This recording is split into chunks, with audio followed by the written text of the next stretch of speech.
ఉండండి. మీరు ఎందుకు 15 సంవత్సరాల కూటమికి ఉండాలి? మీరేం బగలు తీశారని ఉండాలి? ఎందుకు ఉండాలా? తప్పుడు సాక్ష్యాలు చెప్పినందుకు ఉండాలా? కొబ్బరి తోటలో నాశనం అయిపోతుంటే అది జగన్మోహన్ రెడ్డి 2019 నుంచి వల్లే నాశనం అయిపోయింది, అప్పుడే ఉప్పు నీరు వచ్చింది, అంతకుముందు రాలేదని చెప్పడం కోసం ఉండాలా? ఎందుకు ఈ అబద్ధాలు? నువ్వు సక్రమంగా చేస్తే అసలు కూటమికి అండగా ఉండాలని అడగాల్సింది ఏంటంటే, కూటమి పరిపాలన బ్రహ్మాండంగా ఉంటే, కూటమి పరిపాలనలో ప్రజలు సుభిక్షంగా ఉంటే వద్దన్న ఓటేస్తారు. అవునా కాదా?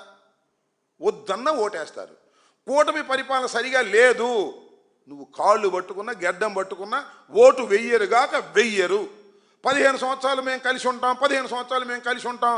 15 సంవత్సరాలు కాబట్టి జీవితాంతం కలిసి ఉండి ఎవడు కదన్నాడు? మాకేం అభ్యంతరం? నువ్వు కలిసి ఉన్నా కలిసి లేకపోయినా జరిగేది జరుగుతుంది. ప్రజలు జగన్మోహన్ రెడ్డి వైపు మొగ్గుతున్నారు, ఇది వాస్తవం. లేకపోతే ఆ ప్రశ్న ఎందుకు అడుగుతారు? నేను చెప్పు. 2014లో అని ప్రశ్న ఎదుగుతారు ధైర్యంగా? ఉప ముఖ్యమంత్రి, పోలీసు బందోబస్తు, గందరగోళం, అంత సెలక్షన్ ఉంటే నిన్ను ప్రశ్నించాడే శభాష్ అంటున్నా నేను. అలా ఎందుకు ప్రశ్నిస్తున్నారంటే నీ డొల్లతనాన్ని చూసి ప్రశ్నిస్తున్నారు. ఈ కూటమి ప్రభుత్వం చేస్తున్న అన్యాయాలు, అక్రమాల గురించి ప్రశ్నిస్తున్నారు. ప్రశ్నకు సమాధానం చెప్పలేని పిరికి వ్యక్తివి నువ్వు పవన్ కళ్యాణ్ గారు. మీరు అసలు ముఖ్యమంత్రిగా, ఉప ముఖ్యమంత్రి కాదు, మంత్రిగా కూడా పనికిరారు, రాజకీయ నాయకుడిగా అంతకన్నా పనికిరారు అనేది ఈ సందర్భంగా నేను నొక్కి ఒక్కాణించదలుచుకున్నాను, బల్ల గుద్ది కూడా చెప్పదలుచుకున్నాను. ప్రశ్నకు సమాధానం చెప్పలేని, ప్రశ్నించడానికి పుట్టిన ఓ జనసేన పార్టీ, ఏమిటి కర్మ నీకు? ఎందుకు చంద్రబాబును మొయ్యాలనుకుంటున్నావు? మొయ్యి, మాకు అభ్యంతరం లేదు. కానీ ఇన్ని తప్పుడు సాక్ష్యాలు పెట్టుకుని జగన్మోహన్ రెడ్డి గారి మీద బురదల్లి, జగన్మోహన్ రెడ్డి గారు అధికారంలోకి రాడు అని చెప్పి ప్రజలను నమ్మించడానికి మీరు చేసేటటువంటి ప్రయత్నం చూస్తున్నప్పుడు కొద్దిగా జాలి వేస్తుంది. అంతకన్నా ఏం కాదు. రాబోయేది జగన్మోహన్ రెడ్డి గారి రాజ్యం, గెలవబోయేది జగన్మోహన్ రెడ్డి గారు. ఇవాళ అనుకుంటున్నారు, అరే ఎందుకు వచ్చిందిరా ఈ కర్మ, అనవసరంగా ఈ కూటమికి ఓట్లు వేశామని అనుకుంటున్నారే. సంక్షేమ కార్యక్రమాలు సక్రమంగా లేవనుకుంటున్నారే. ఇచ్చినటువంటి వాగ్దానాన్ని నెరవేర్చలేకపోయాడంటున్నారే. అమరావతి నిర్మాణం అంటే తుస్సు, ఇంతవరకు ఏం కాదంటున్నారే. పోలవరంలో అడుగు ముందుకు పట్టడం లేదనుకుంటున్నారే. ఇంతమంది అనుకుంటున్నారు. మొన్న ఎక్కడ చూశా, ఒక ఆయన, చాలా ఆయన పేరు నాకు సరిగ్గా గుర్తులేదు, ఈ ప్రపంచంలో ఏ నగరంలో కూడా నగరంలో నీళ్లు ఎత్తి నదుల్లో పోసే పరిస్థితి ఎక్కడా లేదంట. మన అమరావతిలో ఉంది. అది మన హెడ్ క్వార్టర్. దాన్ని తయారు చేస్తాడు. 52,000 కోట్ల అప్పు తీసుకొచ్చారు, ఇంకా తీసుకొస్తున్నారు, దోచుకుంటున్నారు. ఆ దోచుకున్న దానిలో కొంత లోకేష్ దాచుకుంటున్నాడు, కొద్దిగా మన దత్తపుత్రుడు దాచుకుంటున్నాడు. ఎందుకు ఈ పాటలు నాకు అర్థం కాలేదు. So what I want to say ఫైనల్గా, మీరు చేస్తున్నటువంటి దారుణమైన పరిపాలన, మీరు చేస్తున్నటువంటి దారుణమైనటువంటి ప్రచారం, సోషల్ మీడియాను అడ్డం పెట్టుకొని ఫేక్ అకౌంట్లు పెట్టి సోషల్ మీడియాలో మీరు చేసేటటువంటి రాద్ధాంతాన్ని ప్రజలు గమనించడం లేదని అనుకోవద్దు. ప్రజలు అన్నిటినీ గమనిస్తున్నారు.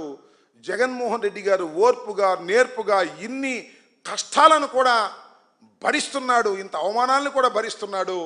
మీరు అనేకమైన అవమానాలు చేసేటటువంటి కార్యక్రమం చేస్తున్నారు. ఎన్ని అవమానాలు చేసినా ప్రజల పక్షాన నిలబడి పోరాడేటటువంటి వ్యక్తి Jaganmohan Reddy. That is the Jaganmohan Reddy brand. ఎన్ని కష్టాలు ఎదుర్కొన్నాయని నాకు అర్థం కాలేదు. మీరిద్దరు ముగ్గురు ఆ ఏఈ పెట్టారు కదా, ముగ్గురు వచ్చారు వరుసనే, ముగ్గురు రావాల్సి వచ్చింది. మీ కర్మ. సింగిల్గా జగన్మోహన్ రెడ్డి గారు సింగిల్గా పోటీ చేశాడు, సింగిల్గా గెలిచాడు, సింగిల్గానే ముందుకు వెళ్తున్నాడు. ఎవరి సహాయం తీసుకోవట్లేదు, ఎవరి కాళ్ళు పట్టుకోవటం లేదు, ఎవరిని మ్యానిపులేట్ చేయటం లేదు. సూటిగా ప్రజల మధ్యకు వెళుతున్నటువంటి వ్యక్తి జగన్మోహన్ రెడ్డి గారిని ఎదుర్కోవడం, మొన్న ఏదో జరిగిపోయింది, అది వేరే అంశం, కానీ మీ వల్ల కాదనే అంశాన్ని కూడా ఈ సందర్భంగా నేను చెప్పదలుచుకున్నాను. ఇలాంటి విష ప్రచారాలకు మానుకుంటే మంచిది. ముఖ్యంగా పవన్ కళ్యాణ్ గారు ఇలాంటి మ్యానిపులేషన్స్ 19 నుంచి ఇట్లాంటి దొంగ సాక్ష్యాలు చెప్పించడానికి మీరు పడే తాపత్రయం చాలా, మీ పరువు పోతుంది సార్, గుర్తుపెట్టుకోండి. మీ వీరత్వంగా మీరు పలుకుతున్నారేం పలుకులు, దానికి మీ యాక్షన్కి మధ్యన చాలా డిఫరెన్స్ ఉంది. ఇలా దొంగ సాక్ష్యాలు చెప్పించడం, ఎవరిని అడిగితే ప్రశ్నకు సమాధానం చెప్పకోకుండా మైక్ కట్ చేయటం పిరికితనంగా, అది మీకు మంచిది కాదు. తర్వాత మీ ఇష్టం, ఏం చేయగలిగినేం లేదు. ఓకే,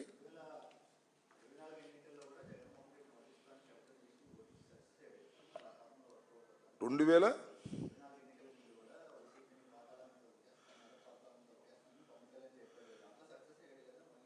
ఒకసారి సక్సెస్ అయ్యాడు, ఒకసారి సక్సెస్ కాలేదు, రెండు. అంతే కదా. సక్సెస్ అయ్యాడో, ప్రజలు అలా కోరుకున్నారో, ఏం జరిగిందో వేరే విషయం. నేనేదంటే ప్రగల్భాలు పలకాల్సిన అవసరం లేదు. 2029లో కూడా పాతాళానికి తొక్కుతాను, మీరు అధికారంలోకి రారు, దట్ ఇస్ ఎలక్షన్ అప్పుడు చెప్పాడు. మీరు గుర్తుపెట్టుకో. 2024లో ఎన్నికల సమయంలో చెప్పాడు. అవునా? ఇవాళ ఎందుకండి ఎన్నికలు ఉన్నాయా? నాకు తెలీదు. రేపు మాకు ఏమైనా ఎన్నికలు ఉన్నాయా? ఎన్నికలు ఏం లేవు కదా. మరి ఎందుకు ఈ ఎన్నికల మాటలు? అంటే ఎక్కడో భయం ఆవరించింది. 15 సంవత్సరాలు వీరు కలిసి ఉంటారని అనుకుంటున్నారేమో, అందుకని కలిసి ఉంటాం. జగన్ అధికారంలోకి వస్తున్నాడు అనుకుంటున్నారేమో, రాడు. ఇది వాళ్ళ మనస్తత్వం, వాళ్ళ భయం తప్ప చంద్రబాబు నాయుడు, పవన్ కళ్యాణ్, జగన్మోహన్ రెడ్డి గారు అధికారంలోకి రాడు అంటే ఆగిద్దా? వీళ్ళందరూ కట్టగట్టుకుంటే ఆగిద్దా? మీరు అధికారంలోకి వస్తాడు అని చెబితే వస్తుందా? అయినా మీరు రాణిస్తే వచ్చే అధికారం ఎవరికి కావాలి? మీ మీద పోరాడి అధికారంలోకి వస్తాం, ప్రజల మన్నన పొంది అధికారంలోకి వస్తాం.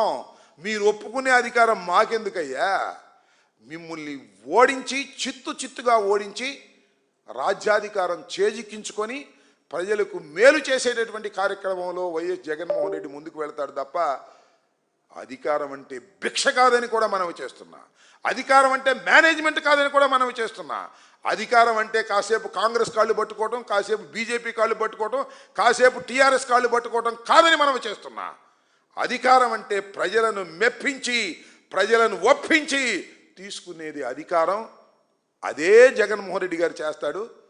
కానీ మన చంద్రబాబు నాయుడు గారు ఏ గడ్డైనా కలుస్తాడు అధికారం కోసం. మేము దానికి సిద్ధంగా లేము అనేది చాలా స్పష్టం. జగన్మోహన్ రెడ్డి గారి చరిత్ర కూడా అంతే, వైఎస్ఆర్ కాంగ్రెస్ పార్టీ చరిత్ర అంటే వైఎస్ఆర్ చరిత్ర కూడా అంతే అని ఈ సందర్భంగా నేను చెప్పదలుచుకున్నాను.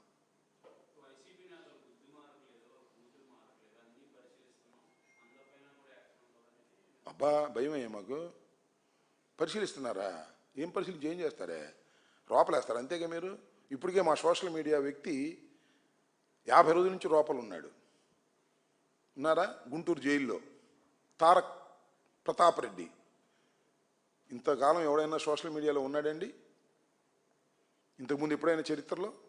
చదువుకున్న వ్యక్తి, క్లోజ్గా మానిటర్ చేస్తే ఏం చేస్తారే? కేసు పెడతారు అంతేగా, తప్పుడు కేసు పెడతారు అంతేగా. ఎక్కడ బూతులు మాట్లాడతాం మేము? అది నీకన్నా బూతులు మాట్లాడు ఎవరు ఉన్నారా? ఎవరికన్నా? ఆ దత్తపుత్రుడు